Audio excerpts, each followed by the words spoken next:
भिवंडीतील वीज वितरण करणाऱ्या टोरॅन पॉवर कंपनीच्या कथित कारभारावरून आमदार रईस शेख यांनी तीव्र नाराजी व्यक्त केली आहे।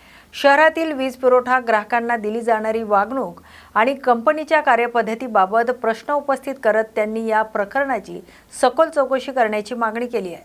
तसेच भिवंडीत फ्रँचायझी प्रणाली लागू करून टाटा पॉवर आणि अदानी इलेक्ट्रिक सिटी सारख्या इतर वीज वितरण कंपन्यांनी सेवा देण्याची संधी द्यावी अशी मागणी त्यांनी केली आहे। टोरॅन पॉवरचा करार रद्द करून वीज वितरणाची जबाबदारी सक्षम कंपनीकडे सोपवण्याची भूमिका त्यांनी मांडली आहे। स्पर्धात्मक व्यवस्था निर्माण झाल्यास नागरिकांना आर्थिक दर्जेदार, पारदर्शक आणि उत्तरदायी वीज सेवा मिळेल असा विश्वास आमदार रईस शेख यांनी व्यक्त केला है। अध्यक्ष महोदय, इस प्रश्न के माध्यम से भिवंडी शहर को मैं न्याय दिलाने की कोशिश करूंगा।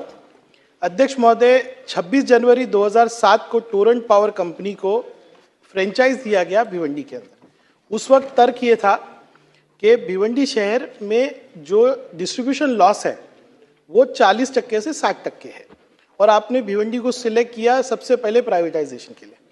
मेरा सम्माननीय मुख्यमंत्री जी से एक निवेदन है कि जहाँ जहाँ आपने प्राइवेटाइजेशन किया वहाँ के रेट क्या है। आपने टाटा पावर के रेट अगर देखें 100 से 300 यूनिट के तो 7 रुपये 10 पैसे है, बेस्ट के देखें तो 7 रुपये 17 पैसे है, अदानी के देखें तो 8 रुपये 13 पैसे है। टोरंट पावर कंपनी यानी MSEDCL, Torrent power is MSEDCL क्योंकि फ्रेंचाइज है, यहाँ पे रेट है 11 रुपये 10 पैसे। मेरा एकदम नम्र निवेदन है कि अगर प्राइवेटाइजेशन का फायदा हमको क्यों नहीं मिल रहा। आज हमारे यहाँ पे एनर्जी लॉस, जिसको आप चोरी बोलिए जो बोलिए, वो 9% पे आ गई, उसमें भी थेफ्ट 3 से 4% है। तो अध्यक्ष महोदय, मैं सरकार से पूछता हूँ कि सबसे आज शिस्त और सबसे ज्यादा ईमानदारी से पावर बिल भरने वाला शहर कौन सा है? भिवंडी है। अगर एनर्जी लॉस इतना कम हो गया तो उसका बेनिफिट तो हमको दीजिए, कुछ इंसेंटिव दीजिए। मेरा पहला सवाल है, क्या सरकार ये परफॉर्मेंस देख के उस शहर को जिसने आपकी बात माना, जिसने फ्रेंचाइज को एक्सेप्ट किया और आज भिवंडी महाराष्ट्र का नंबर 1 शहर है, उसको इंसेंटिव दोगे क्या? दूसरा मेरा सवाल है कि एनर्जी एक्ट जो 2003 की है वो प्रोविजन रखता है कि आप मल्टी फ्रेंचाइज या लाइसेंसी रखो। हमारा क्या कहना है, आज मोबाइल के अंदर आपको चाहिए तो आप वोडाफोन लीजिए, एयरटेल लीजिए, जियो लीजिए, जो लीजिए।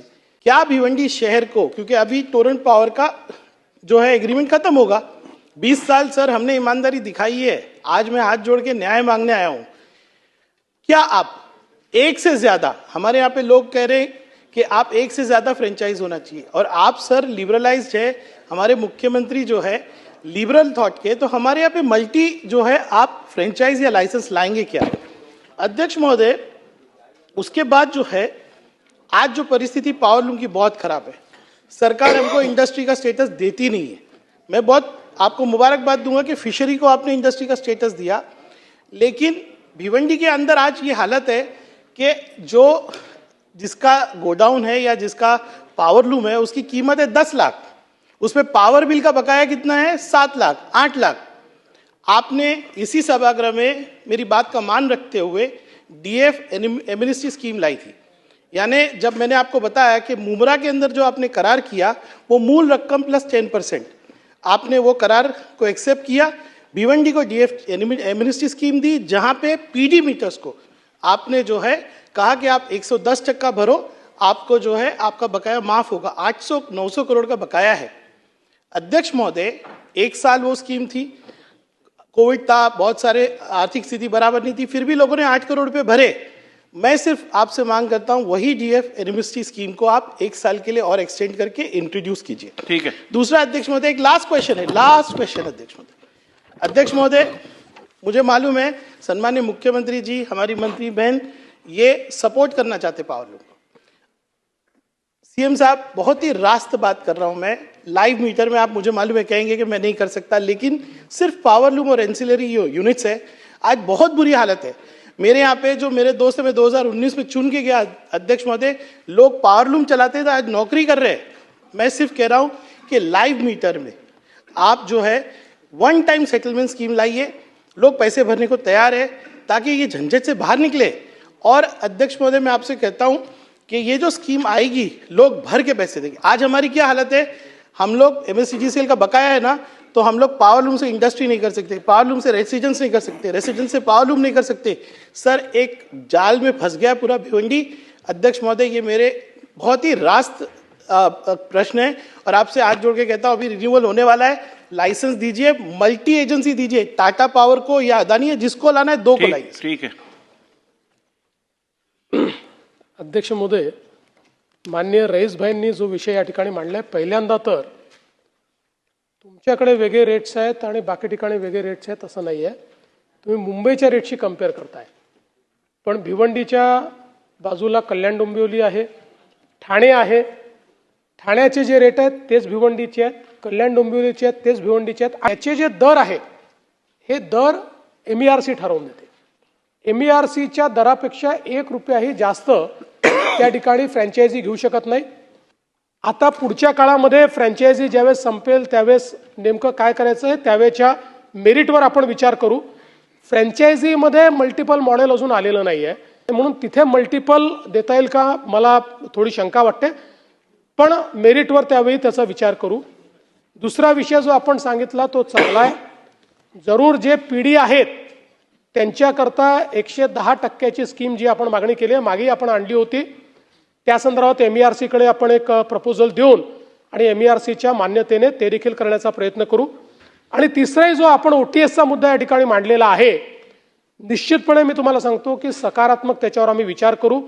तर याच्यामध्ये लिगसी इश्यूज बाजूला करून त्यांना नवीन रस्ता कसा देता येईल, याची काय स्कीम फ्रेम करता येईल, ती स्कीम आम्ही फ्रेम करून ती स्कीम देखील आम्ही MERCच्या अप्रूव्हलला पाठवू. मुख्यमंत्री साहब बहुत पॉजिटिव है सर। आपने खुद कहा कि भिवंडी नंबर 1 है परफॉर्मेंस में, पेमेंट में भी 98% पेमेंट और एनर्जी लॉस 9.2%, जिसमें थेफ्ट 2 to 3%, 4%। अध्यक्ष महोदय, मैं आपको बताऊंगा, नांदेड़, जलगांव, लातूर, अकोला 40% एनर्जी लॉस है। सर आप सोचिए तो सही, 20 साल जिस शहर ने आपकी बात माना, फ्रेंचाइज एक्सेप्ट किया, डिसिप्लिन लाया, महाराष्ट्र का नंबर 1 स्टेट बना, उसको कुछ तो इंसेंटिव दीजिए। हम दूसरों की चोरी के लिए पे कर रहे हैं कि नहीं सर? हम दूसरों की चोरी के लिए पे कर रहे हैं। आप कंसीडर तो कीजिए कि जिसने 20 साल अच्छे से किया उसको 3%, 4% इंसेंटिवाइज तो कीजिए, ताकि लोग इसको एक्सेप्ट करें कि सरकार की बात मानते हैं, फडणवीस साहब की बात मानते हैं तो हमारा भला होता है। सर उतना कंसीडर कीजिए। ये गेम आपको पता है कैसा है, MERC क्या करेगा? अगर हमने कहा कि भिवंडी को 3% इंसेंटिव दो, तो उसका टोटल कॉस्ट का कैलकुलेशन MERC निकालेगा. समझ लो कॉस्ट का कैलकुलेशन 1000 करोड़ रुपया है.